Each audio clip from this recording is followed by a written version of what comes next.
The most nutritious food available in most American yards has been classified as a weed for approximately 70 years. The classification was not botanical. It was commercial. The weekend routine. The gardener on their knees pulling dandelions before the neighbors notice. The herbicide spray along the garden bed edge, eliminating the chickweed. The regular removal of purslane from between the vegetable rows. Every one of those plants is edible. Several are more nutritious than the vegetables growing in the beds beside them. Every gardener who has weeded for 5 years has composted enough edible food to have significantly supplemented their family's vegetable intake. The shift from diverse ground cover lawns to monoculture grass accelerated precisely after World War II, the same period when broad-spectrum herbicides became commercially available. The driver was not botany. It was the post-war aesthetic preference for uniform grass, the maintenance culture ideal of the perfect yard as a performance for the neighborhood. A single-species carpet that required ongoing chemical upkeep replaced a functional multi-species ground cover that had been growing in North American yards, and in North American diets, for centuries. Dandelion was a garden vegetable. Purslane was a salad crop. Plantain was a medicinal and food plant. Wood sorrel was a trail food. Lambsquarters were a cooking green. These are not forgotten ancient plants. They are plants reclassified from food to weed within the lifetime of most people watching this video. In 1962, a naturalist named Ewell Gibbons published Stalking the Wild Asparagus, documenting the edible plants of North American yards and meadows that most Americans had already forgotten. He noted that people in their 40s were already losing knowledge their grandparents held as basic literacy. One generation of lawn culture had made that knowledge feel eccentric. The knowledge did not disappear. The plants did not disappear. The connection between them and the people who owned the yards they grew in, that was what disappeared. Item 3 on this list is a plant that grows in approximately 85% of American yards. It is one of the most nutritionally complete wild foods available in temperate North America. It is sold in specialty markets in France for $8 to $12 per pound. Most American gardeners spray herbicide on it. Before the list, here is the one you can harvest today. Dandelion greens. The young leaves, picked before the flower opens, taste mildly bitter, similar to arugula. They contain 3 times the vitamin A of lettuce, more calcium than milk by weight, and significant iron. Pick the young leaves in the morning. Wash. Use raw in salad or wilted in a pan with garlic. The dandelion growing in your lawn right now is worth approximately $8 per pound at specialty food markets. That is the starting point. The salad bowl on the kitchen counter, the one filled from the farmer's market last Saturday, came from the same plants pulled out of the lawn that morning and put in the yard waste bin. The food was always there. The lawn made it invisible. The yard looks different after that realization. Before the list, tell me in the comments which of these plants do you already have in your yard. Have you been pulling them or leaving them? Drop your state too. Your zone changes which ones are available right now. Ewell Gibbons spent decades documenting what was being forgotten. His 1962 book remains the foundational text on North American edible wild plants, written at the exact moment the knowledge was disappearing. Samuel Thayer continued the work with Nature's Garden in 2010, and Incredible Wild Edibles in 2017, the most rigorously researched edible plant documentation in the American tradition. His nutritional analyses consistently show common edible weeds exceeding commercial vegetables in mineral content, protein, and antioxidant levels. Robin Wall Kimmerer, botanist, member of the Citizen Potawatomi Nation, author of Braiding Sweetgrass, documents that the plants Western culture classified as weeds are largely identical to plants indigenous North American cultures classified as first foods, the earliest available nutritious food each spring, requiring no cultivation, no labor, no planting. The reclassification from food to weed is the reclassification of indigenous botanical knowledge as irrelevant. The plants maintain their nutritional value through the reclassification. Most people watching this video passed 3 edible plants walking to the mailbox this morning. These first 4 plants grow in the overwhelming majority of American lawns, not in wild areas, not in forests or meadows. In standard suburban lawns, you do not need to go anywhere to start eating them. They came to you. Number 1. Dandelion, Taraxacum officinale. Every dandelion removed from an American lawn is a food crop being composted. Dandelion was brought to North America by European settlers specifically for its food and medicinal value. It naturalized. It now grows in approximately 90% of American lawns where it is treated as the primary herbicide target. Young leaves contain 3 times the vitamin A of lettuce, more calcium per weight than whole milk, more iron than spinach, and significant vitamin K flowers contain quercetin, a documented anti-inflammatory. Roots contain inulin, prebiotic fiber. Young leaves before the flower opens, raw in salad, wilted with garlic, or made into pesto. Flowers, fried in batter, added to salads, steeped as tea, or fermented into wine. Roots, roasted and ground as a coffee substitute. The common mistake, harvesting after the plant has flowered. Post-flower dandelion leaves become significantly more bitter. Harvest when leaves first emerge, before the flower stalk forms. Early spring through late spring in most zones. All continental U.S. zones. Year-round in zones 8 to 11. Number 2. Plantain. Plantago major and Plantago lanceolata. This appears in virtually every American lawn, garden path, and disturbed soil area. Most gardeners consider it a worthless weed. Plantain was called white man's footprint by indigenous peoples across North America. It followed European settlers wherever they went. The name was observation, not insult. Europeans brought it deliberately. They knew what it was. They had used it continuously for 2,000 years before arriving here. The knowledge arrived with the plant. It disappeared a generation later.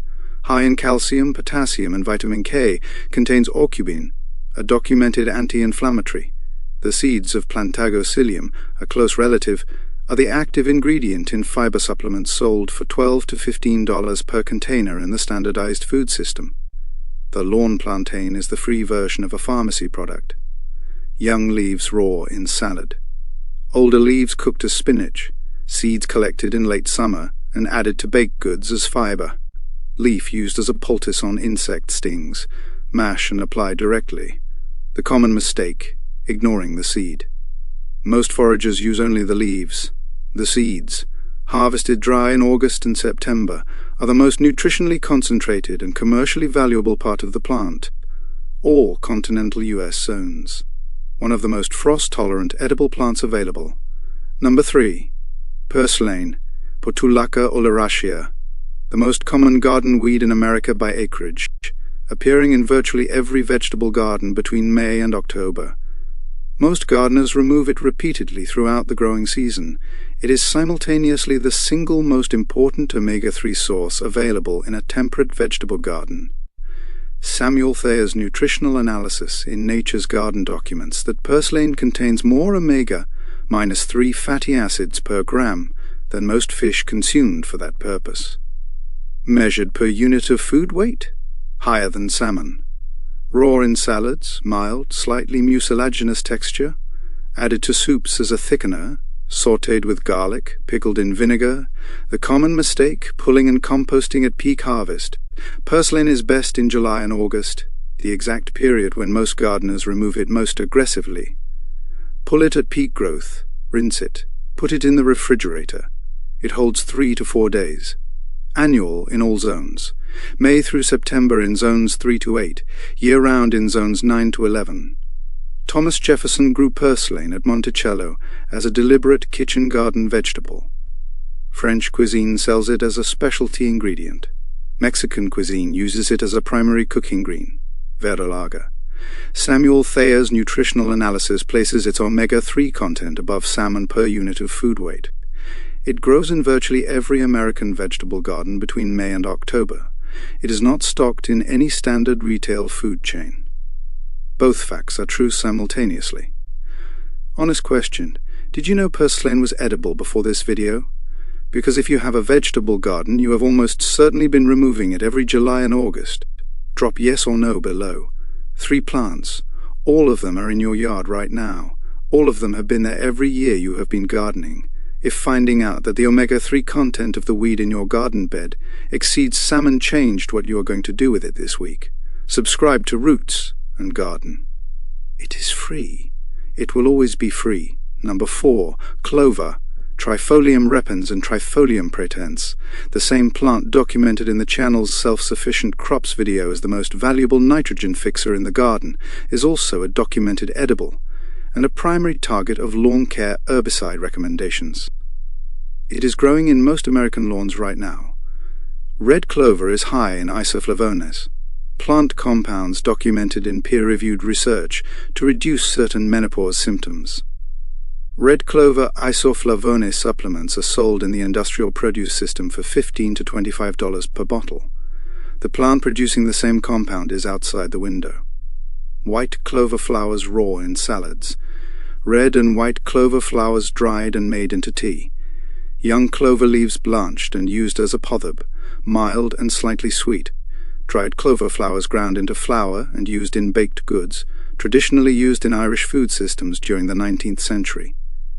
The common mistake, eating raw clover in large quantities. Raw clover contains compounds that can cause bloating. The traditional preparation, steeping, blanching, or drying, neutralizes this. Moderate raw flour quantities cause no issue. All zones, white clover present year-round in mild climates. 4 plants, every one of them grows in the average American lawn without any assistance from the gardener. The gardener, who has been weeding for 5 years, has removed enough edible food to have significantly supplemented their household's vegetable intake. The knowledge was there a generation ago. It was not passed down. The next 3 plants lie at the edge of your garden. Every time you weed them out, you are composting a vegetable that stores would charge $4 to $8 per pound to sell you. Number 5. Lambsquarters, Chenopodium album, one of the most common annual weeds in North American vegetable gardens. Gibbons described it as one of the finest vegetables available in North America, nutritionally superior to spinach, available for free in any untreated garden. Most American gardeners remove it on site. More protein, calcium, and iron than spinach. A primary cooking green in Native American food systems, European peasant cooking, and Indian cuisine, where it appears as bathua. Young leaves raw in salad. Mature plants cooked as spinach, wilted in olive oil, added to soups, used in omelets. Seeds harvested in late summer and used as grain. Flavor is mild and green with no bitterness. The common mistake, waiting until the plant is large. Lambsquarters older than about 12 inches becomes progressively less palatable raw. Harvest young, under 8 inches, for salad. Larger plants are better cooked, annual in all zones, germinates with soil disturbance, peak quality, May through July. Number 6. Chickweed, Stellaria media. Appears in gardens as early as February in mild climates, the exact period when no other fresh salad green is available. It grows on its own, requires nothing, and provides the first fresh food of the season. Most gardeners remove it with the first spring weeding, high in vitamin C, calcium, and potassium. Tastes mild, similar to spinach but lighter, with a texture like watercress. One of the most palatable raw wild edibles available without any preparation. Raw in salads, added to smoothies, wilted as a side vegetable, 10 seconds in a hot pan, made into pesto, a free microgreen that appears in the coldest, most food-scarce period of the year. A specialty microgreen supplier charges $8 to $12 per pound for crops, requiring greenhouse infrastructure, artificial lighting, and controlled humidity to produce in February. Chickweed grows in the garden from February onward, in most continental U.S. zones without any of those inputs. Both provide approximately the same nutritional content. One of them has a marketing budget. The common mistake, confusing chickweed with spotted spurge, a toxic look-alike. The identification distinction. Chickweed stems have a single line of fine hairs running down one side only, alternating sides at each node. Spotted spurge has milky sap when broken. Learn the distinction before harvesting. All continental U.S. zones, best spring and fall, wilts in heat. In zones 7 to 11 grows through winter. Number 7. Wood sorrel. Oxalis. Appears in garden beds, lawns, and shaded areas across virtually every climate zone. Bright green, distinctive, and tastes exactly like lemon. Used as a food plant in European and indigenous North American food systems for centuries. Most American gardeners pull it because it looks vaguely like clover. The sour taste comes from oxalic acid, the same compound that gives rhubarb its tartness. Leaves high in vitamin C, historically significant as an anti-scurvy food. Leaves raw in salads as a lemon flavoring. Use as you would use lemon zest. Added to fish dishes, grain salads, and cold soups. Blended with olive oil and salt as a sauce over cooked fish or chicken. The common mistake, eating very large quantities. Oxalic acid in large amounts can contribute to kidney stone formation in susceptible individuals. Normal salad quantities, a handful added to mixed greens, present no risk. Zones 3 to 11. Year-round in mild climates. Prefer shade and partial shade. 7 plants. All of them grow in or around the garden beds you have already built. None of them require planting. None require watering. None require feeding. If you want to keep seeing this kind of gardening, the kind that actually reduces what you spend every year, subscribe to Roots and Garden, drop your state in the comments. Your zone determines which of these are available to you right now. The final 3 have food histories that predate the lawn. Indigenous agricultural communities, immigrant kitchen gardens, and rural Appalachian traditions maintain knowledge of these plants through the monoculture era. They were never reclassified as weeds in those communities.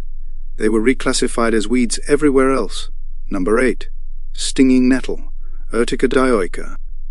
One of the most nutritious plants available in temperate North America. Most gardeners who encounter it treat it permanently as a hazard to be eliminated. Nettle is documented as a food plant in European peasant traditions from at least the 14th century through the present. A staple of the Scottish Highlands. Indigenous peoples of the Pacific Northwest, specifically Coast Salish and other nations, used the young shoots as a spring food crop. The plant appears in the food traditions of every culture where it grows naturally. Per 100 grams cooked, nettle provides 42% of daily calcium, 18% of daily iron, and 11% of daily protein, comparable to or exceeding standard commercial vegetables in each category. The subject of over 100 peer-reviewed studies examining anti-inflammatory and antioxidant properties. The sting is eliminated by heat or drying. Young spring shoots under 6 inches harvested with gloves. Blanched in boiling water for 2 minutes, then used as spinach. Nettle soup, one of the most traditional spring foods in British, Scottish, and Irish cuisine. Dried and made into tea. Cooked nettle cannot sting, the common mistake harvesting after the plant has flowered. Pre-flower nettle has the best flavor. Post-flower leaves can cause digestive discomfort. Harvest only the top 4 to 6 inches before flowering. Perennial in zones 3 to 9. Appears in moist, nitrogen-rich soil. Spring harvest, April through June, is peak quality. Number 9. Common mallow, Malva neglecta. The small-leafed, ground-spreading plant with tiny pink flowers appearing in lawns and garden paths is a documented food plant used across the entire Mediterranean food system from ancient Greece through the present. It is the wild ancestor of the marshmallow. Pliny the Elder documented mallow as a healing and food plant in the 1st century AD. Medieval European monastic gardens cultivated it deliberately. The plant's food use is continuous in Middle Eastern cuisine, specifically the Palestinian dish kubaiza, mallow cooked with onion and served over flatbread. Maintained continuously in Palestinian food culture through colonial and modern displacement. Young leaves raw in salads. Mucilaginous texture similar to okra. Cooked in soups as a thickener. Flowers edible raw, mild and slightly sweet. The common mistake, harvesting only the leaves and ignoring the immature seed pods. Mallow produces small seed pods, called cheeses in English folk naming, that are edible when young and green. Crunchy, mild, slightly sweet, one of the easiest wild edibles to introduce to someone skeptical. Annual in zones 3 to 8, perennial in zones 9 to 11. Peak harvest, late spring through summer. Number 10. Wild amaranth, Amaranthus retroflexus and related species. The final plant on this list closes a loop that began with the channel's second video, the video about the grain that fed empires and then vanished. That grain is not gone. It self-seeds freely. It grows as a volunteer in the gaps between garden beds, along fence lines, and in disturbed soil across warm to temperate zones. Most gardeners who pull it do not know what they are pulling. Wild amaranth, including redroot pigweed, is nutritionally identical to cultivated amaranth, high protein, complete essential amino acid profile, higher iron and calcium than spinach. The gardener who watched that earlier video and ordered amaranth seeds may have been pulling it from their garden beds all summer. Redroot pigweed, one of the most aggressively weeded plants in American vegetable gardens, is a direct relative of the cultivated amaranth that fed Aztec civilization and that colonial Spanish authorities suppressed because of its religious significance. The suppression failed. The plant returned, young leaves eaten as a cooking green, seeds harvested in late summer, dried, and used as grain. Volunteer plants produce seeds in the same quantity as deliberately cultivated plants. The common mistake, pulling all of them and composting, allow 2 or 3 volunteer amaranth plants to mature in an unobtrusive corner. Harvest seed heads when they turn deep red and seeds begin to come loose. Dry winnow, store. Free grain from a plant headed for the compost. Annual in zones 3 to 11. Seed harvest, August through October. The grain the Spanish colonial authorities suppressed in the 1500s is growing as a weed in American vegetable gardens today. The suppression did not eliminate it. It simply eliminated the knowledge that it was edible. The plant maintained itself. The knowledge did not. 10 plants. Every one of them is growing in or around the average American yard without any assistance. Subscribe to Roots and Garden, and if you watched our video on the grain that fed empires, that grain has been growing in your garden beds as a weed the entire time. The link is in the description. There is a reason the food in the lawn is often better than the food in the store. The selection pressure that produced standardized food system vegetables optimized for uniformity, shelf life, and visual appeal, not nutritional density. A commercial tomato bred for transport durability is selected over generations for traits unrelated to nutrition. A dandelion has never been selected for anything except survival. That evolutionary pressure produces a nutritionally dense plant. This is documented in the same nutritional decline literature covered in the channel's earliest videos. The Donald Davis study showing commercial vegetable nutritional content declining by 6 to 38% across most measured nutrients between 1950 and 2004. The result of selecting for yield and uniformity over nutritional content. The dandelion has never been selected for anything except surviving in the exact conditions it is already in.